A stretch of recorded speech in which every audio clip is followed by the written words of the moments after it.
Oh my God, guys.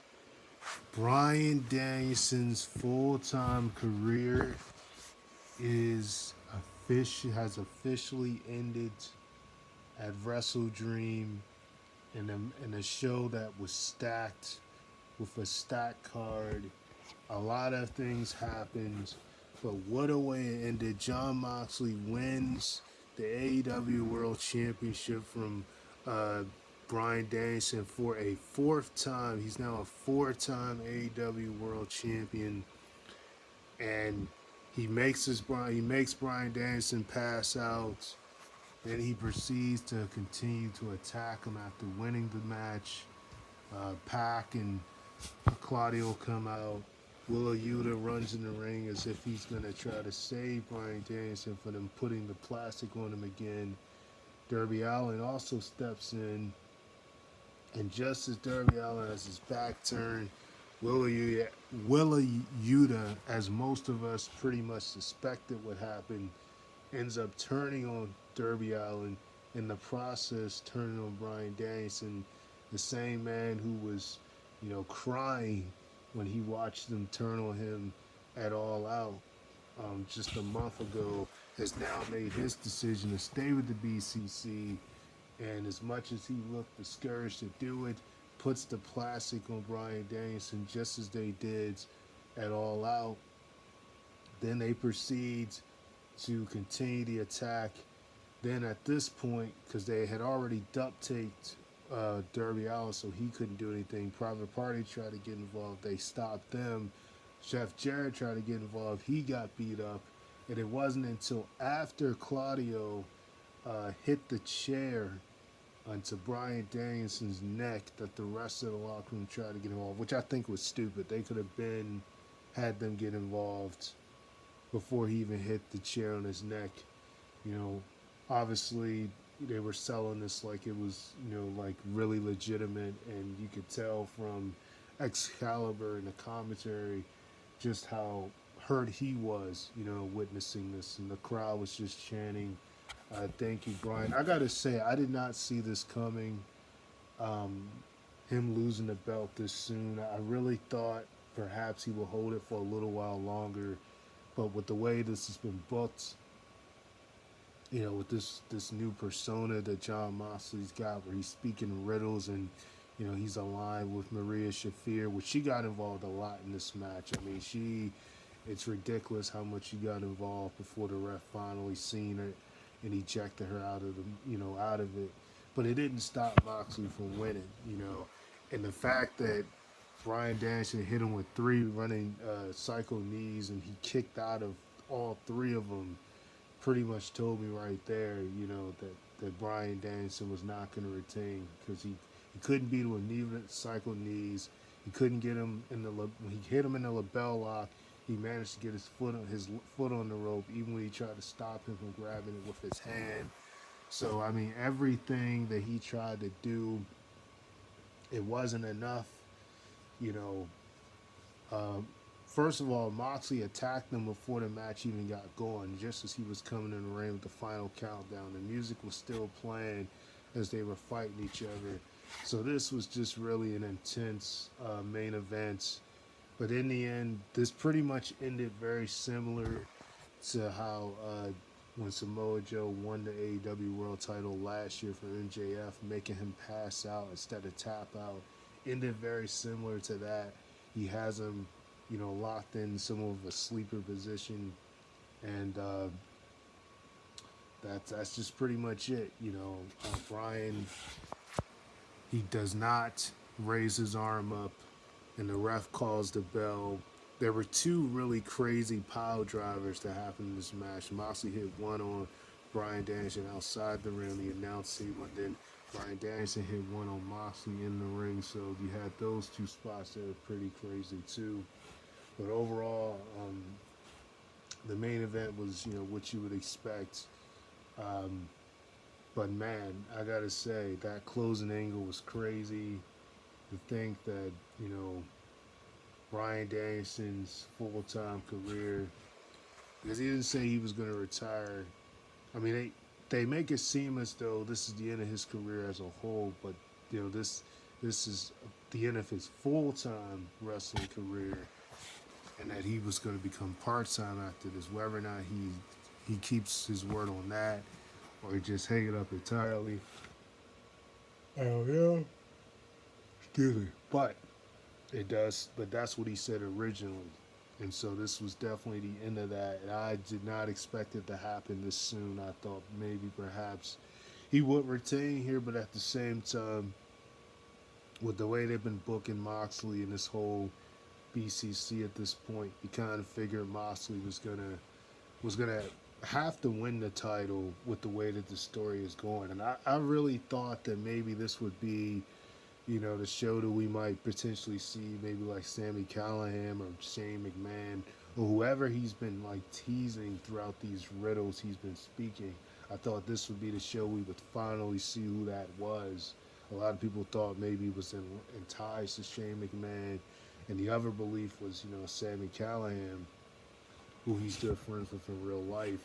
But we didn't see that. Instead, we saw yet another beatdown, just like what they did to Bryan Danielson at All Out. Except this time, it was in the main event, so it wasn't like that where it happened and the show still continued.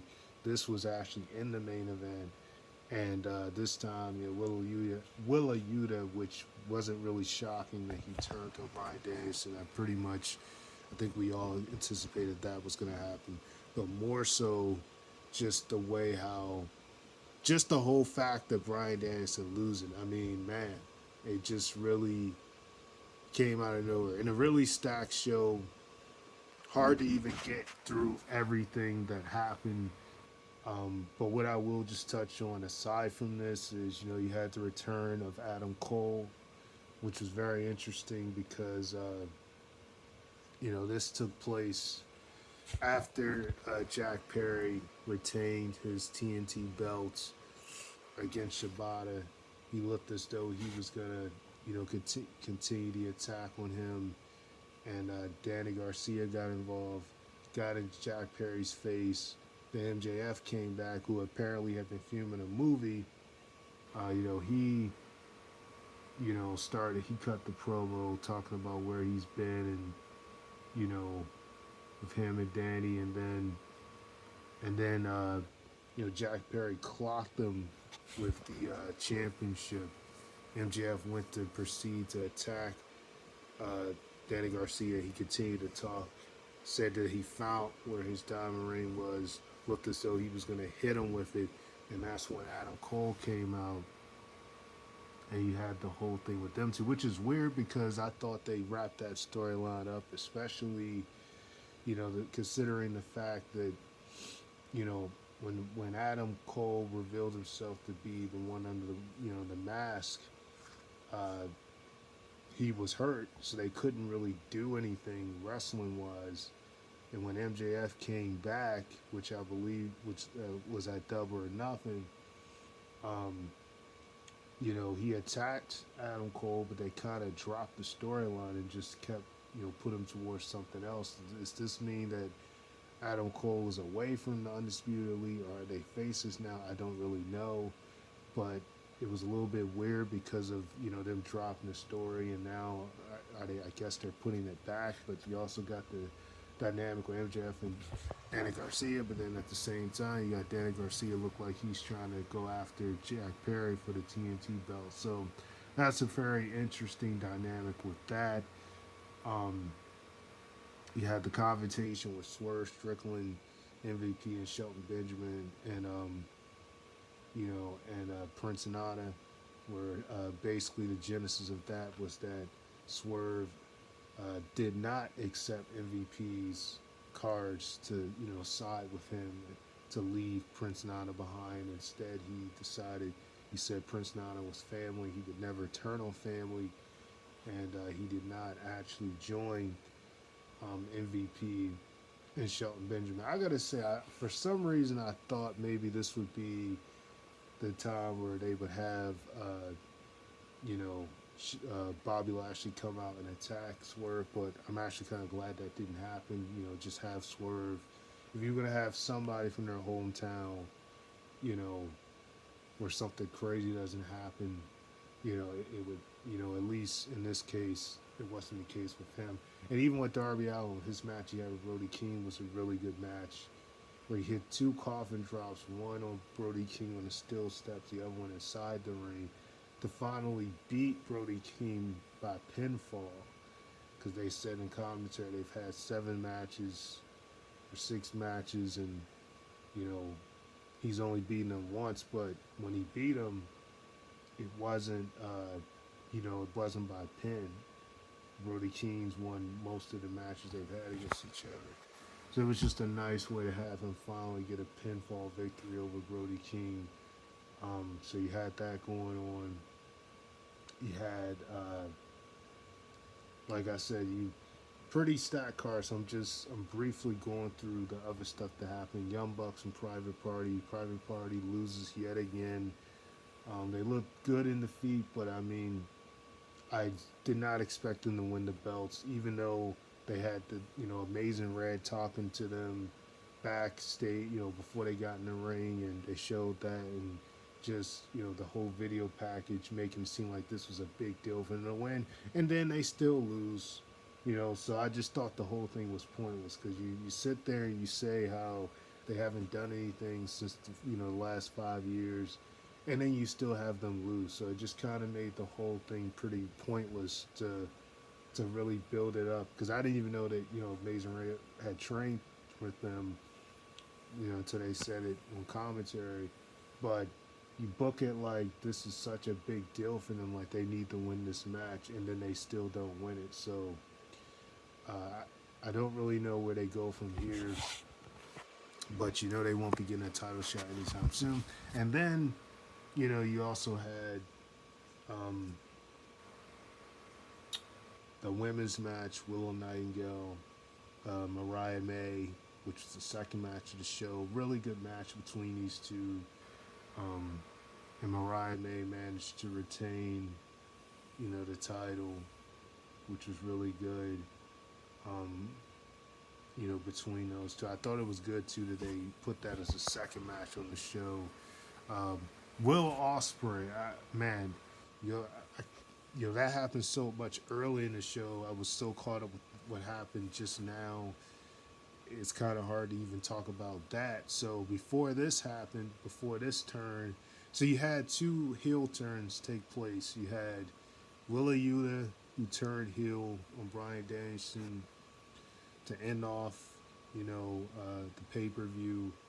But much earlier in the night, you also had Kyle Fletcher, who turned heel on Will Ospreay. The triple threat between him, Ricochet, and Takeshita. Takeshita wins the international belts with the help of Don Callis, stopping the ref from pinning Ospreay to retain the belt, pulling the ref out the ring. And then just as Ospreay was about to attack him, you could clearly see the guy in the hoodie was Kyle Fletcher. He came out, hit Ospreay with the screwdriver, hit him again with the screwdriver, and ultimately Takeshita was able to win his first championship since he's been in AEW, which I think is a big deal for Takeshita. I feel like he's just so good, in the ring, and just so, misused in a sense. It's like after he beat Kenny Omega and after he beat, I think it was Chris Jericho, after he had those like big victories, he just hasn't done anything else major. He's like all the big matches he's been in, he's been losing. And I remember at Dynasty, he got a massive reaction. And he got a big reaction at Double or Nothing too. But, I'm glad he finally got a title win. It's just the way that they did it, it was just kind of like not the way I would have had it, but I get what they were going for because, they've been teasing for a while that, Kyle Fletcher was maybe going to, turn on Ospreay. And the ice on the cake was is when they failed to win the tag belts against the Young Bucks. When Don Callis tried to, persuade Kyle Fletcher to use a screwdriver, and Ospreay stopped him. was like, we're not going to win this way. And that cost him because ultimately the Young Bucks hit him with the title. He kicked out of that, but then they hit him with the MVP, EVP, and, retained the belts. But, yeah, man, that was actually the first heel turn tonight. But, then you had this heel turn, Willa Yuta, and just the overall beatdown that he gave to Bryan Danielson in his hometown. I believe he's from Aberdeen, Washington, but this is still, like the backyard of that. Just like with Swerve and Derby Allen, this was like all three of their hometowns. And unfortunately, he was the only hometown guy that, got this type of beating in his hometown in the main event. But, then you also had the opener with Heyman Adam Page and Jay White, which I thought was a great way to open a show. I do want to say in that triple threat, though, Ricochet and Osprey did pretty good. But, yeah, the opener with Heyman Adam Page and Jay White was a really good opener. Jay White managed to counter the buckshot lariat to the swing blade to win the match. I thought that was a really sweet way to end it. But, yeah, man. You almost forget. I mean, Adam Cole coming back was a big deal because I don't know. I mean, he was gone for a while again. I'm not really sure if this means him and MJF are feuding again. I don't really know at this point what the deal is with that. But I mainly wanted to come on here and talk about, the main event more than anything. But without not discrediting the rest of the show, it was quite a scene, how it was booked. So it's going to be very interesting, just to see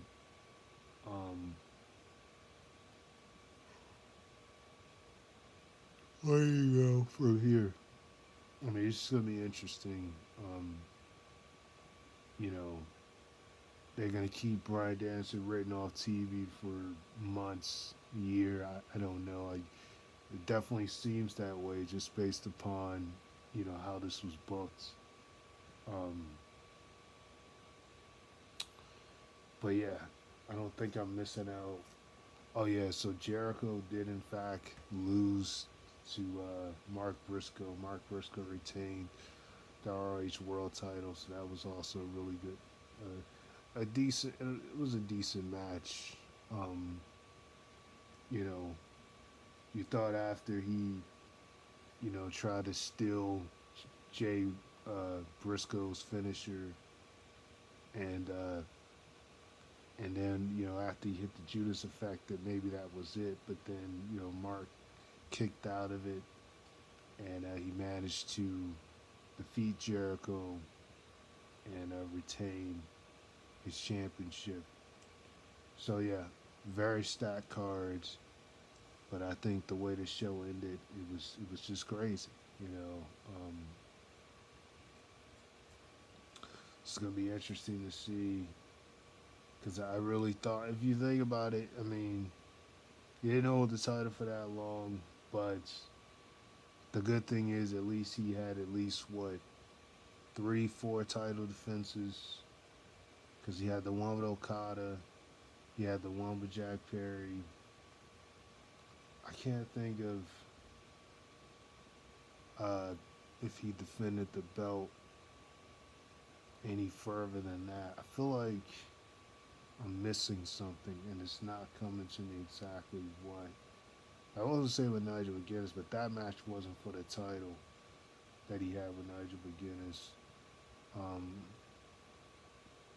I feel like I'm missing something with his, title reign as far as his defenses are concerned. I don't know, but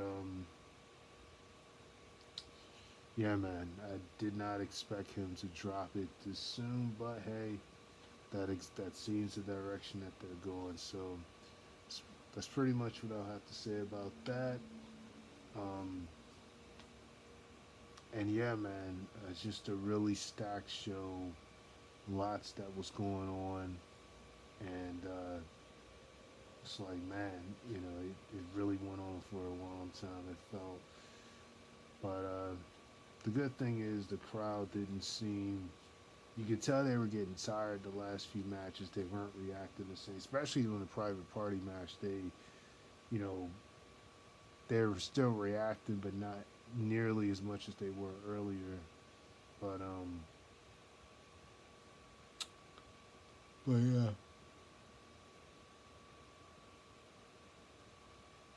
that's just how that is. So you can obviously tell I'm tired because this was a long show. But hope I didn't miss anything. That's pretty much it, guys. What I kind of described. I told you guys know.